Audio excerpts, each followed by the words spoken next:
Of Seemandhra. అందుకని మేము ఆ మెసేజ్లో మేము వాడవాడలు తిరిగి ఊరు తిరిగి ఈ ఎండల్లో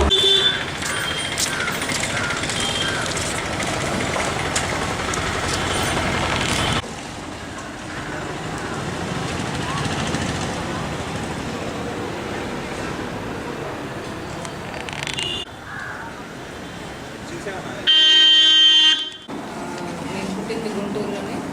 ఈరోజు అందరినీ ఇలా తెనాలి కింద ముందు కూడా వచ్చాను. ఎన్వీఆర్ కాలేజ్లో స్టూడెంట్స్ గెస్ట్ లెక్చర్ ఇవ్వడానికి ఇంజనీరింగ్ కాలేజ్.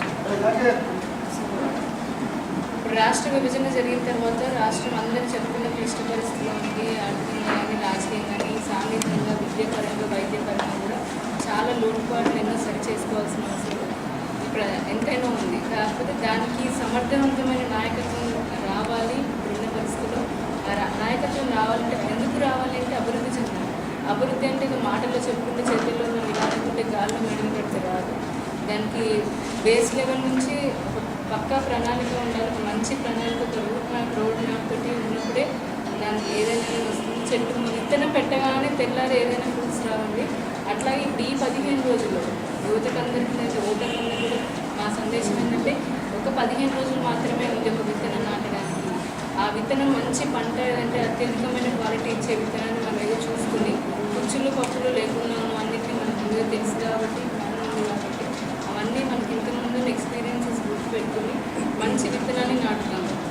విత్తనం నాటంగానే కాదండి, కాస్త దానికి నీరు కూడా పోయాలి. కాబట్టి మనం మాత్రమే ఓటు వేయకుండా 10 మందికి చెప్పి మంచి నాయకుడు గొప్పతనాన్ని చెప్పి వాళ్ళతో కూడా అలాగే నీరులాగా ఓటు వేయిద్దాం.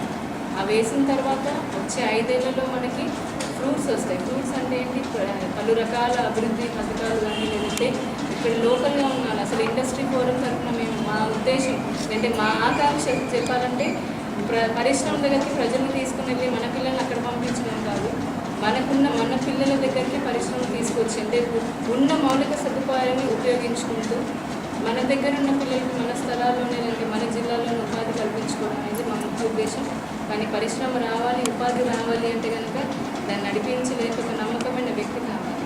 ఆ వ్యక్తి చంద్రబాబు నాయుడు గారిని ఇదివరకు అందరికీ ప్రూవ్ అయింది. ప్రతి ఒక్కరూ ఒప్పుకోకపోయినదండి ప్రపంచం ఎరిగిన సత్యం.